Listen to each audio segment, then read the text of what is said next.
If they don't want to help us get the hell out of the way, we're going to do it. If I got to send twice the amount of resources to that city, that's what we're going to do.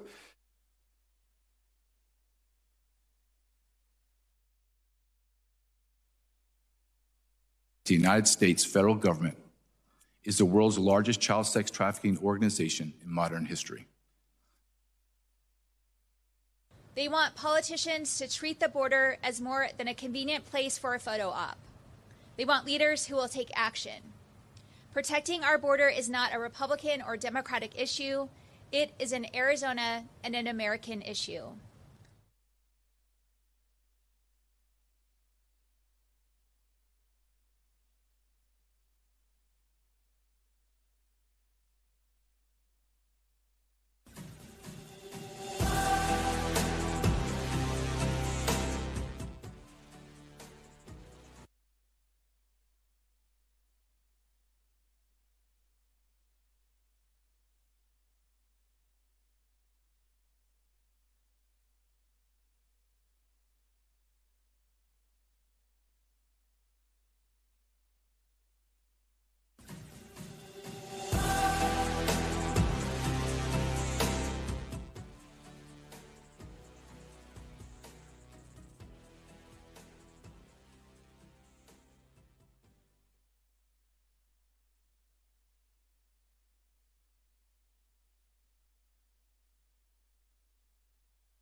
She could.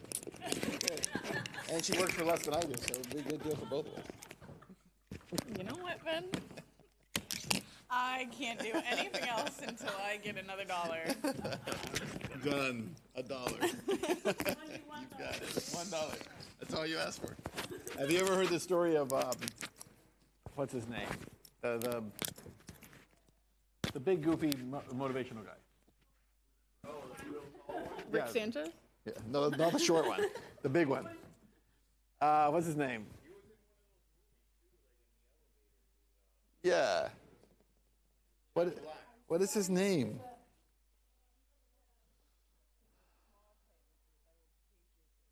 His name is Tony Robbins. Tony Robbins. You know who that is? So he tells. By face, yeah. Okay, so Tony Robbins tells a story. He says one time he's walking along in L.A. and there's a homeless guy. And the homeless guy comes up to him and he's like, "Do you have $1? Come on, man, just asking for $1, $1." And he said, "Yeah, I have $1. Oh, that's all I need, man. That's all I need. He said, you sure?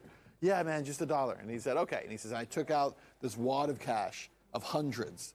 I'm going through all of them, and then I found $1, and I pulled out the dollar and I gave it to him. And he said, I made sure that he saw everything that I was going through. And the guy was just staring at me, and I said to him, you really should have asked for more. And I walked away. And he says, it was just like a life lesson, right? Like, why are you asking for $1? Well, because the assumption is, if you have $1, then you'll give me more. But he says, yeah, I only asked for $1. So I'm just saying, Peyton, just $1 wasn't much. What's up, buddy? How are you? Get in there. Yeah. Limited thinking. Yeah. Yeah. So what do you really want, Peyton? You don't really want $1. I'd really like to be able to pull your IFBC jack. Like, oh yeah. Did you get it? I was really. See, you announced what you wanted, and you got it. And you got it. You were. Every time I take Richard home, he comes. He's got like a football jersey on with his little bucket. And he's always asking for money. The other day I had my window down. I'm like, dude, I'm so broke I can't even pay attention. Yeah. And he goes to give me his dollar that he had in his hand. Oh, he did? Nah, you're good, dude. Yesterday I gave him a 20. Did you really? I'm like, I know which guy you're talking about. They're wearing like those green jerseys. yeah, they look like Eagles jerseys. Yes, and they pretend. They're grown. They're not even in high school. Yeah, they're pretending they're raising money for high school. I know. So one day I pulled up, and then he was like, "Man, this is a great truck. This is awesome. We're raising money." And I was like, "You're not raising money." No, we're raising money for our football program. And I'm like, "Come on, no, exactly. You the coach. Put that effort No, you're that you not. put in every day out here Absolutely. and sell stuff, something. Go sell something real. 100%. You know what? The fact that I told him that, because they say, "Oh, we accept Cash App too," you know. The Oh, fact yeah. that he was about to give me a Yeah. dollar, I'm like, no. Yeah. Also, a good sales technique, right? Like he was smart about it. Yeah. Let me see this shot. I don't like the way it's pulling. It's pulling in a weird way. Hey, yeah. Can I see the closer shot? Can I see 3? No, he has me on 2. I want to see 3.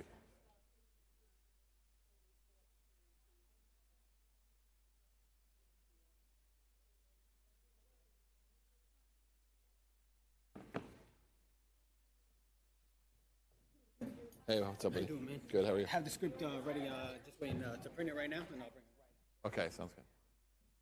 Just gotta leave it open. It's pulling in a weird way. Don't you think? It's like, yeah. It's just better to be open. Yeah. Otherwise, oh.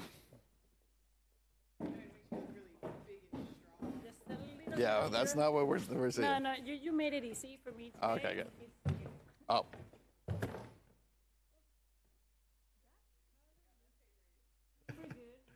You just lost $1.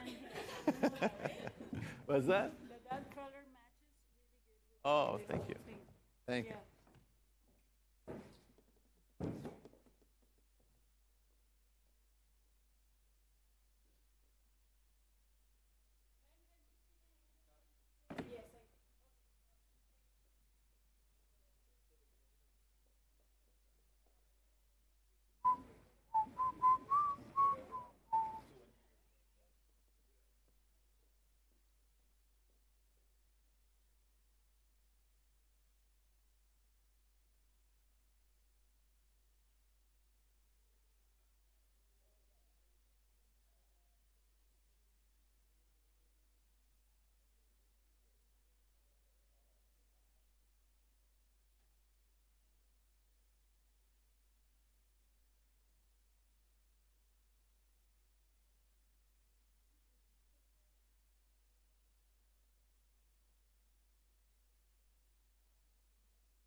Oh, did you? What was it?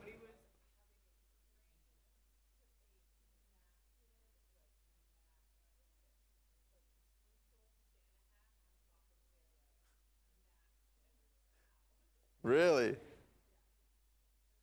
Yeah. Big Christmas. At it again.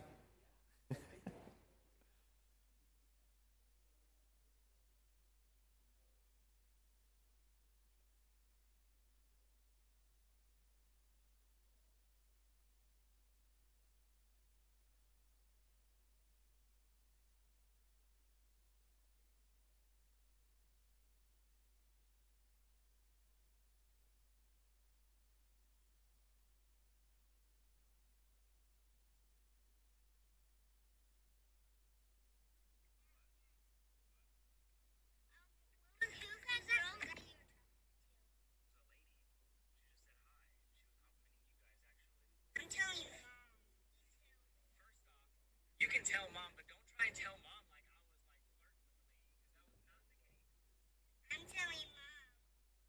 Why? You said hi to her. I did not. Okay, first off, it's okay to be polite. I know. No, stop. It's okay. No, stop. It's okay to be polite to people. It doesn't matter the gender. You're standing right next to the car.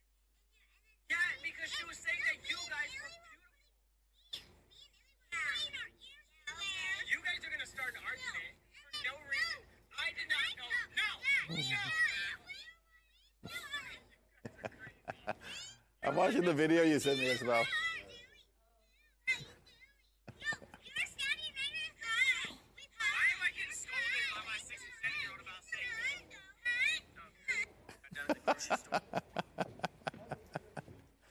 Been there, done that.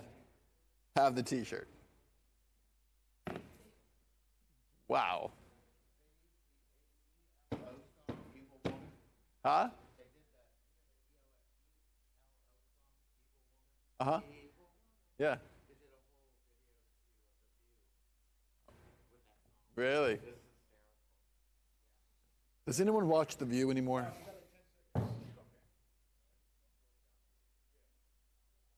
Let's see that opening. I don't have the scripts, by the way. Okay. 1, 2, 3, 4, 5, 6, 7, 8, 9, 10. No, just as all. Yeah, that'd be fine.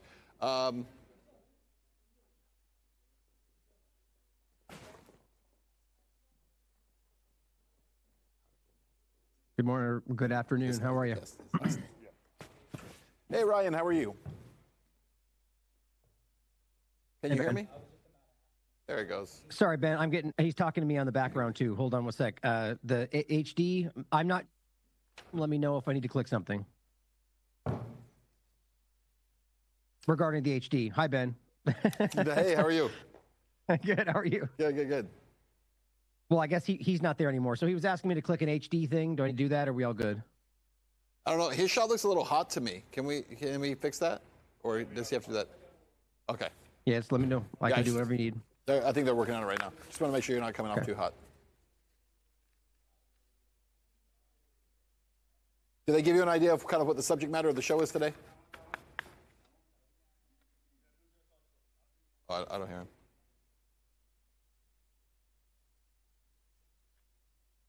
Shocking statements from a Border Patrol whistleblower delivering a bombshell statement. Shocking statements from a Border Patrol whistleblower delivering bombshell statements to Congress, cutting into the heart of the immigration issue in this country. Lawmakers don't want you to hear it. Shocking statements from a Border Patrol whistleblower delivering a bombshell statement to Congress, cutting the heart of the immigration issue, and lawmakers, they don't want you to hear this. Yep, hey, mic check 1, 2. That's what I thought. Okay, thank you. Shocking statements from a Border Patrol whistleblower delivering a bombshell statement to Congress, cutting the heart of immigration.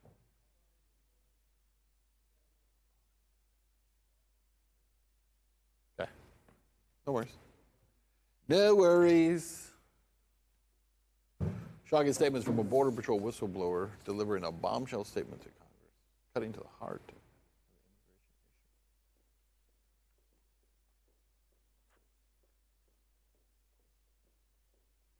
Clickety-clack, clickety-clack. How come you don't wear clickety-clack shoes ever? Do you even own any? You only wear them with your angry clown outfit or the Cruella de Vil?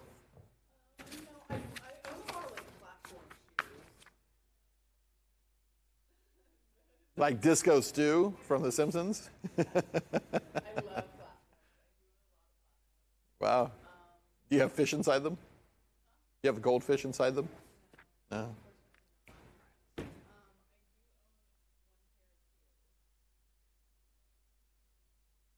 Those are your clickety-clack shoes.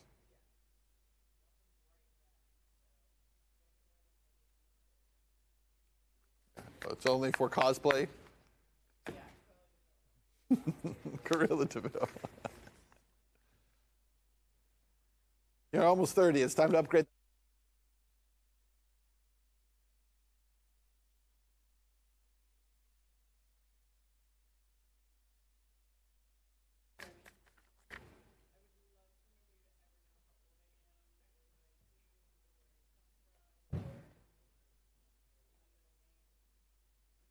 How come I can still see him?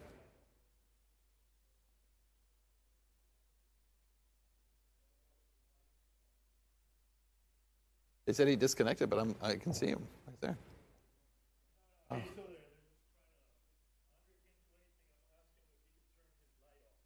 Oh, okay. Got it.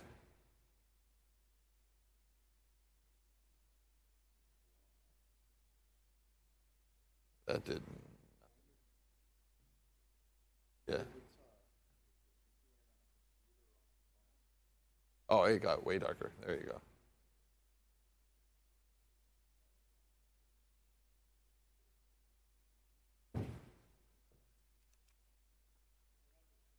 Shocking statements from a Border Patrol whistleblower delivering a bombshell statement to Congress, cutting to the heart of America's immigration issue. And this is stuff lawmakers don't want you to hear.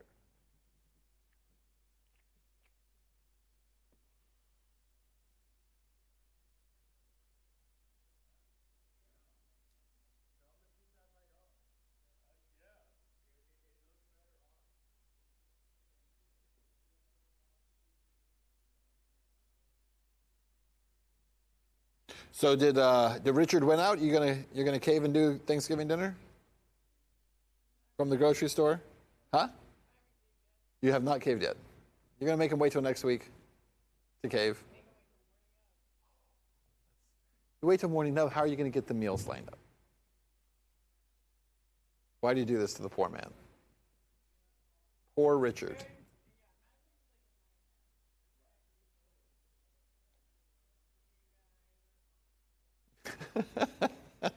He's like, you don't need me. Don't make it my problem.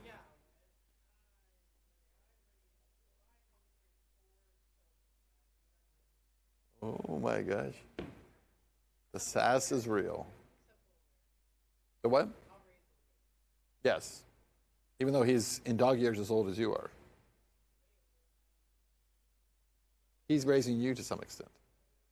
Except for when, of course, you carry him up and down the stairs like he's on a magic carpet ride. Okay. Sounds good. All right.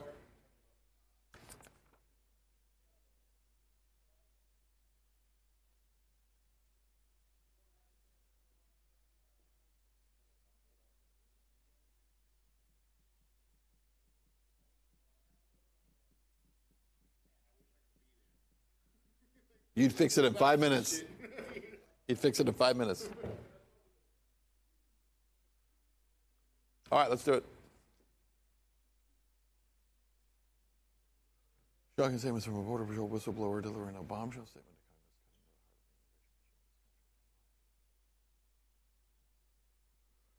to Congress. All right.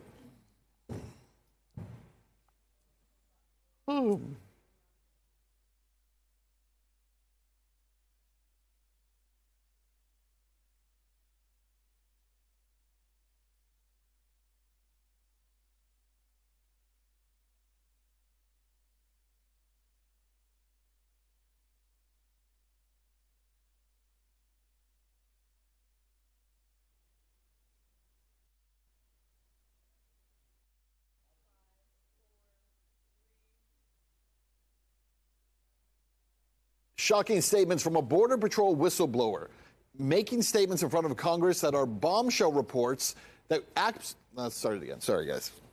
Missed it. Shocking statements from Border Patrol, delivering a bombshell statement. Got it. Let's go.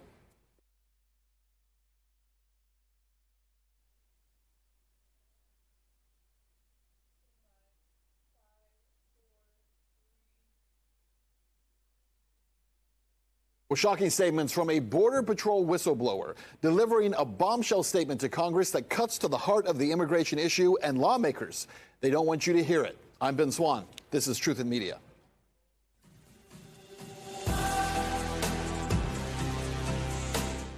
The United States federal government is the world's largest child sex trafficking organization in modern history.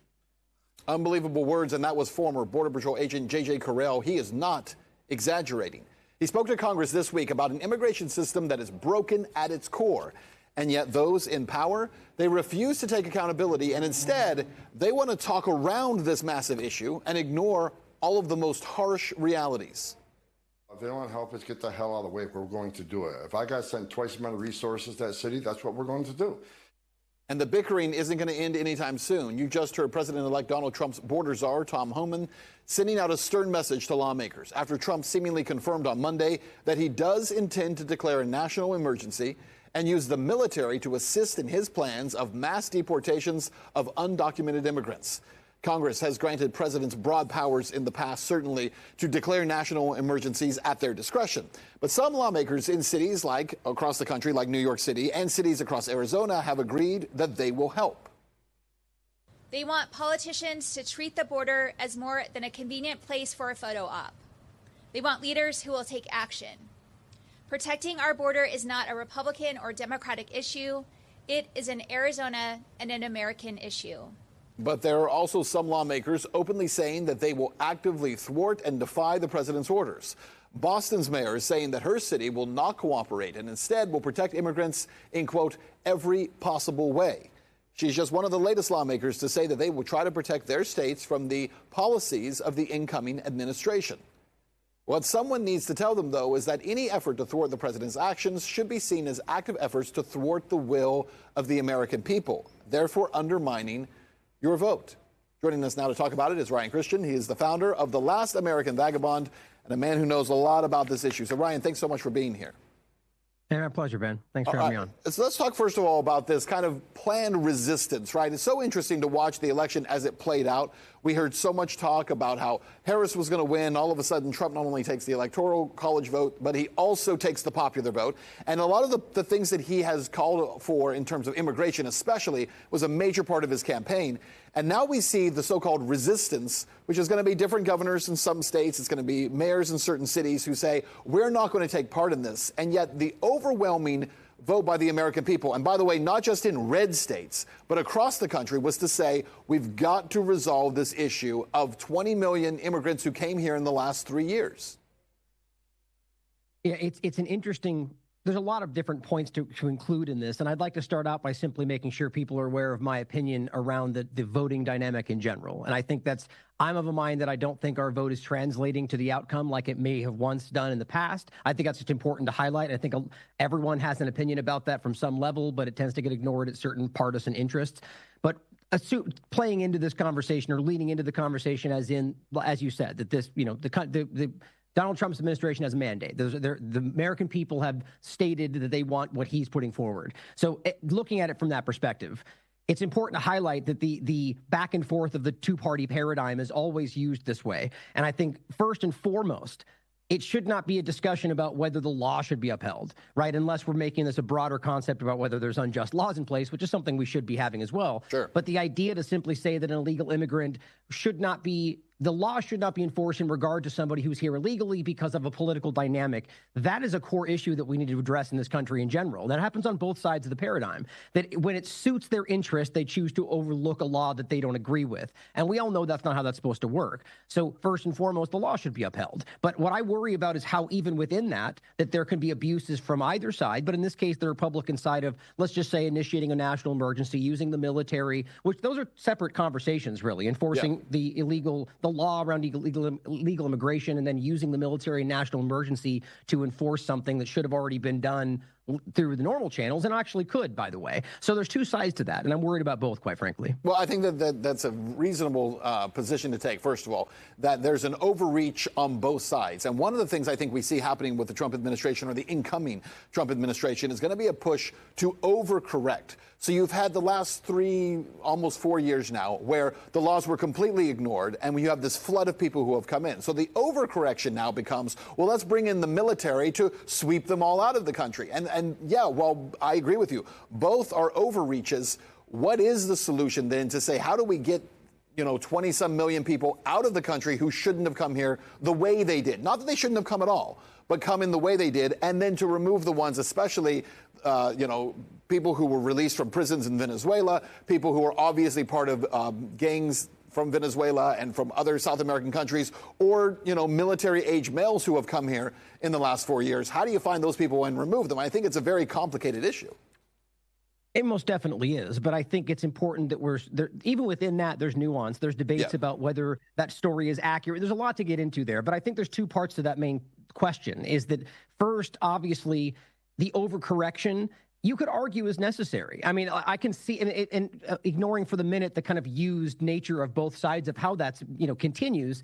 It's interesting to highlight that you could argue and logically, that you can agree with the logic around it, that you have to make a step like this because the other side is playing it the same way. So the idea that just executive ordering everything is where we that's our government at this point because of how that works. So I get the drive, the feeling that it's necessary to take that because that seems to be the only logical way to get what you want done. But I think we need to, even saying that happens in this moment, we need to really step back and have a larger conversation about not just the immediacy of the problem, which in a way is sort of dealing with a symptom as opposed to the actual problem, and address the fact that our government dynamic has allowed these things to be like this for a very long time. We tend to like to focus on one side versus the other when those suits our interest. In some cases, it's almost always slanted, but there's a much bigger useful problem that never stops when we're continuing to allow more government to be the answer to things that we don't necessarily need. Well, as usual, the government causes the problem, and then more government is the solution. Now, even if they actually see that as the necessary point now, that's a problem that cascades going forward. And so, yes, to the immediacy of it, there needs to be law enforced. Now, I would simply say that if you have a position where there are things that are not being enforced, where the law is constitutional, that's important, and not being upheld, well, then we just need to enforce that problem. Hold people accountable who are not doing what they're supposed to, not jump over the top of that and cause more government, more authoritarian control to circumvent the person who's just not upholding the law the way it should be. That's kind of the issue. And so, but then from the broader point of it, we need to start addressing how both sides tend to use these open gaps to allow more of that control, and a lot of times just more personal interest. I mean, Gavin Newsom is perfect and horrible example of what happened during COVID-19, of what we would argue was very much in the line of the larger agenda, but that he abused in incredible ways for his own personal enrichment. So there's a lot of that goes on. And I think during that time, it was more slanted to the left. But as I see right now, I'm beginning to see more alarming trends toward the right in that same overreaction, even if it's justified in the moment. Yeah, no, I totally understand that. Let's talk about this issue, though, because when we talk about the border, I feel like we can't have any conversation about it without addressing what J.J. Carrell, that former Border Patrol agent, said there, which is he says the United States government has been involved in being the biggest human trafficking operation on the planet. And one of the issues with that I think is so critical is the underreported issue of more than 300,000 children who have been brought into this country that are missing and no one knows where they are. What an enormous scandal that is. In my opinion, one of the greatest scandals of all time, to be able to say there are 300,000 children who came here and no one knows where they went. There's no record of them. And at some point, you talk about government, big government is not the answer to solve government's problems. Totally agree with you. But there has to be some accountability, not just in terms of saying, well, let's get it right now, but let's also bring accountability for those who allowed children to be brought here and no one knows where they are. Absolutely. But I mean, it speaks to the same problem. And first and foremost, I wholeheartedly agree that this is an issue. And even more so with the bombastic but accurate claim about the idea that the U.S. government is facilitating this. I don't think that should not even be a contentious statement. But for a lot of people, it's just, it's too much for them to take in right now, because it highlights a bigger problem, that it's not just, like, I guess the same point we're making, that how are you going to go to a government to solve a problem that is the facilitator of this problem? But see, this is where we get into the left versus right idea, where it becomes, well, it's only one side that's the problem. I can flat out prove that's not true. Going back a very long way. I mean, Dennis Hastert himself, second in line to the president, was deemed a serial child molester, during Bush administration. So it's not one side or the other. Now, it can slant at different times, but the issue itself is overwhelmingly obvious. And if we get into the partisan dynamic of it, it ultimately allows the problem to keep continuing. We just need to uphold the law itself. And if it comes down to a politician or a person on the border or a random person involved, the law is very clear. I would even argue flat out state for sure, we do not need more laws or more government action. We just need to enforce what's currently there. And I think this is abused by a lot of different people on both sides of the paradigm and the companies they're involved with. Sure. And of course, the foreign policy dynamic. During the Syrian war, for example, I'm sure you saw the reports of the overwhelming amount of children, the same dynamic that they just went missing. And so in this country, if we have that many people missing, I find it impossible to believe that's a one-sided paradigm issue. But again, the law has to be enforced. But it's absolutely not a one-sided paradigm, right? This is not a left issue or a right issue, but it is an issue of the permanent bureaucracy that has no accountability in anything that it does. If you made the statement, you called it bombastic claim that the United States government is also the biggest weapons smuggler around the world, I think you could also accurately make that as well, right?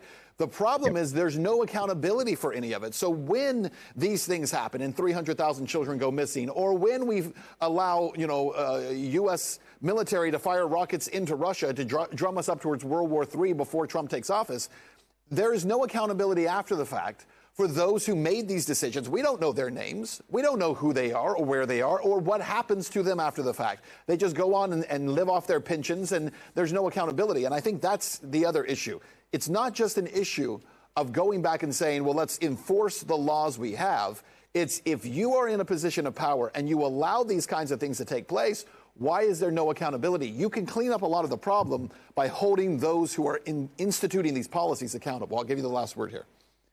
Oh, you make an excellent point, and this comes to the crux of the issue, right? It's easy to say enforce the law if there's no enforcement mechanism that's going to do so. So I wholeheartedly agree, and that's where we have to come down to. I mean, look, if you believe that going through political action, voting for an election is going to cause that to change, I'm 100% with you.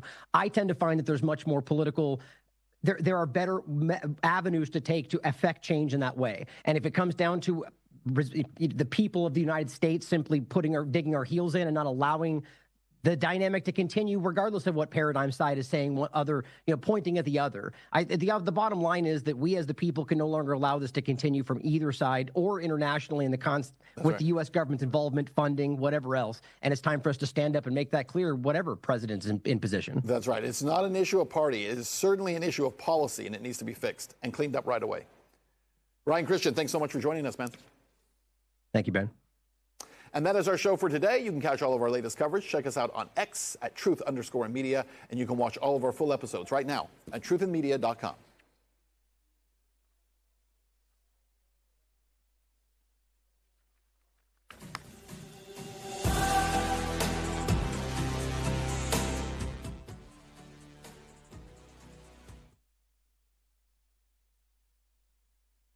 Instead of doing camera 2, I want to come out of the human trafficking sod, and I want to do 2 and 3 before Tom Homan again. I just want to mention the stuff about the child trafficking because we didn't include it there. So I want to just mention it. And let's not take 2. Let's just go 3 the whole time.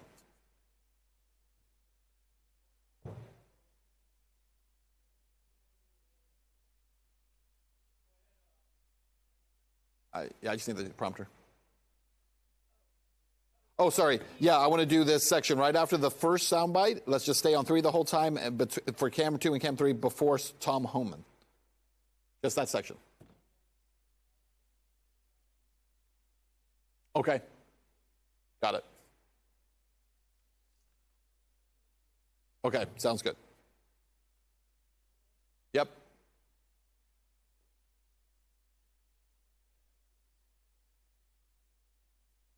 Just count it in? Yep. Yeah, we'll just be on 3 this whole time. Yep. In 3, 2. Well, that was former Border Patrol agent J.J. Correll, and he is not exaggerating. He spoke to Congress this week about an immigration system that is broken at its core. And yet those in power refuse to take accountability, including for the fact that over 300,000 children in the last 3.5 years have come into this country and are missing today, meaning no one in Washington, no one around the country knows where they are. This is readily admitted, and yet no one's doing anything about it. And instead, lawmakers want to talk around this massive issue and the harsh realities that it's created. Okay? And then we can do the close.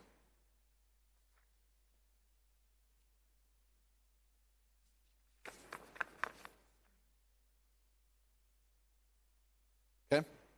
So we just need to scroll down to that's our show. They're right there. 3, 2. Ryan Christensen, thanks so much. And that is our show. You can catch all of our latest coverage. Check us out on X at @truth_media. And you can watch all of our full episodes right now on truthandmedia.com.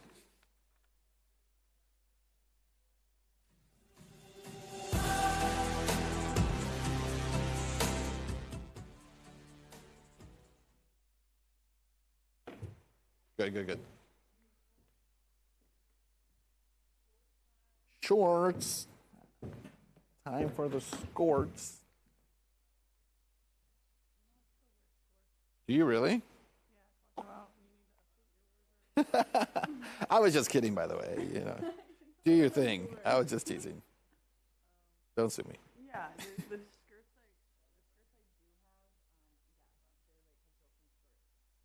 have, That's cool. more secure. Yeah. You don't get caught in one of those Marilyn Monroe moments where you walk over. When you walk over the wind grate. It might be kind of fun.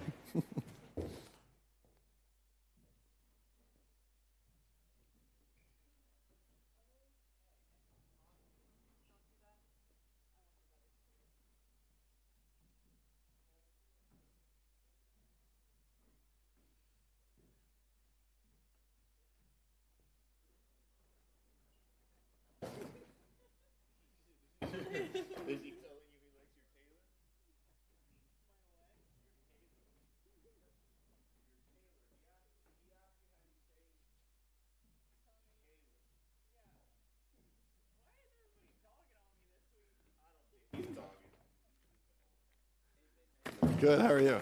He's just an old man who got dogged on now.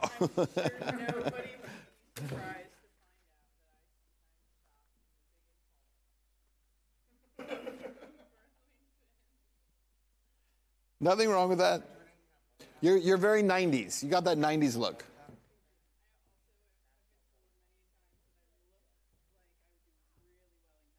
Yeah, and Oregon. You would be a total Portland person. Yeah. Oregon's a beautiful place. So, Rob, let me show you this.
Everyone knows these are junk foods except the fact checkers. Why does it start with the word correct?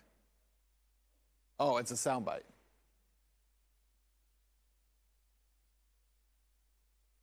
Okay, so we're not going to start with the soundbite of him going, ah. So let me just see. We'll say, RFK Jr. getting fact-checked on Fruit Loops. Yes, the so-called fact-checkers in the New York Times have a problem with RFK Jr.'s plan to fix the massive epidemic of chronic childhood illness in the United States.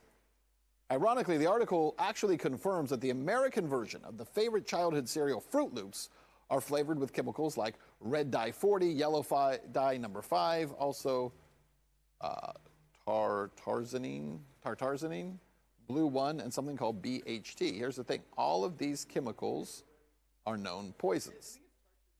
Tartrazine, thank you. Red 40 is associated with hyperactivity, depression, DNA damage, and bowel disease. That's fun. Yellow 5 causes skin irritation and hormonal and behavioral changes. Could have told you that. Blue 1, well, that's the only one that's been associated with cancer and organ damage. And what about BHT? It impacts testosterone levels, sperm count, and can enlarge organs like your liver, making your little man a little woman. But never mind all that. The New York Times says RFK Jr. was wrong to say that Fruit Loops in Canada are flavored with blueberries and carrots, so they're not different. The article, however, ignores the fact that all these chemicals are banned and highly restricted in Canada and Europe, and many of them feature warning labels when they are in foods. So what's the takeaway? We need to ban these chemicals, and more importantly, we need to ban the damn fact checkers. Yeah, and then we can end with a thought with RFK. That's fine. Wait, what's happening now? Why are we in the blue stage? We look at Jimmy Fallon here. Yep. I think he'll do all kinds of stuff with it. But you can ban all that stuff. That's going to make a huge difference. Oh, absolutely it will. Yeah. Yeah. That's what you got to ban. You got to ban all that stuff. But if you can get Congress to, can we flip this also? That monitor? What kind of shorts? The kind we do every day? Oh, what are they about? Ryan last week told me you always do them on Tuesdays and Thursdays. Oh, right. This week we're doing them for next week. That's why. Okay. Because we're not shooting anything next week. Either Joe, Ryan, like who do I need to talk to? Joe is writing them. So Joe needs to communicate with you. Okay. Every time he's going to write one, he needs to send it to you. Okay. So let me. Yes. Make sure, I'm not sure. Sorry. So this one's going to be RFK Jr. So I know we already have that image of him. So let's just throw him in there. Okay. It's about Fruit Loops. So we can throw him in there. I don't know what the other two are about. I haven't seen him. Oh.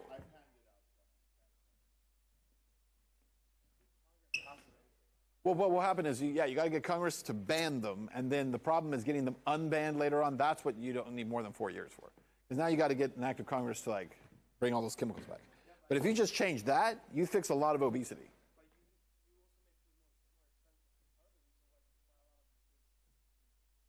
I don't know. To be totally honest with you, I don't think flavoring with all those chemicals instead of with a blueberry makes it that much more expensive. How much more expensive are Fruit Loops in Canada than the United States? I mean,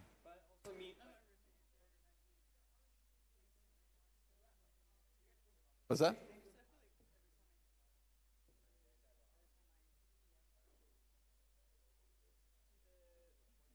What are you saying? What are you saying? Oh, conversion. The dollar conversion. More expensive? They are. They are more expensive. But you also have to remember that Fruit Loops are not going to become more expensive because the company that's selling you Fruit Loops still has to be able to sell them. And if they make them too expensive, you're just say, I'm not going to buy Fruit Loops anymore.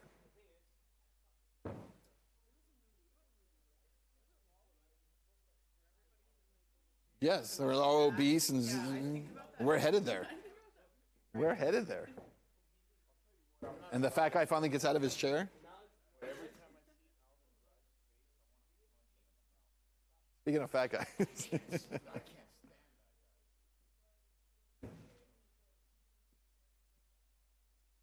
Chuck Schumer, that's another one. All of them. Bring me all those Republicans too. Let's smack them all. Slap them all right in that fucking face. Yeah. So how are we going to start this one again? We said RFK Jr. is wrong about Fruit Loops.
Is wrong about Fruit Loops. That's what the fact checkers of the New York Times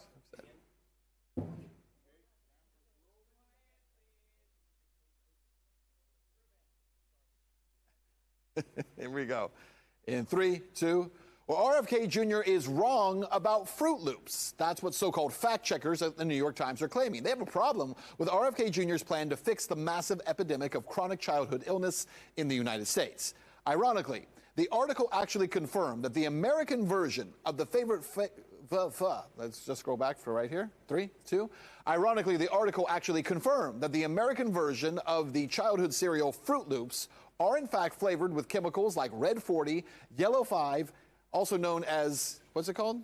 Tartrazine? Tartrazine? How are you saying it? Oh, tartrazine. Thank you. Let's do that again. Scroll back. Tartrazine. 3, 2. Ironically, the article actually confirmed that the American version of the favorite childhood cereal Fruit Loops are flavored with chemicals like red dye 40, yellow dye number 5, also known as tartrazine, blue dye 1, and something called BHT. Here's the thing. All these chemicals are known poisons. Red 40 is associated with hyperactivity, depression, DNA damage, and bowel disease. Sounds awesome. Yellow 5 causes skin irritation and hormonal and behavioral changes. Blue 1, well, that has only been associated with cancer and organ damage. Isn't this great? And what about BHT? It impacts testosterone levels, sperm count, and can enlarge organs like the liver. Delicious. But never mind all that, says the New York Times. RFK Jr. is wrong because the Fruit Loops in Canada, they're flavored with blueberries and carrots, and other than that, they're basically the same. The article, however, ignores the fact all the chemicals in the U.S. version of Fruit Loops are banned or highly restricted in Canada and in Europe, and many of them feature warning labels when they are in foods. So what's the takeaway here? We need to ban these chemicals, yes, and we need to ban the fact checkers. Good. I know, Red 40. You know what else it's in? Mountain Dew. Love Mountain Dew. I won't give that up, but red dye and yellow dye 40 are both. Did I drink that?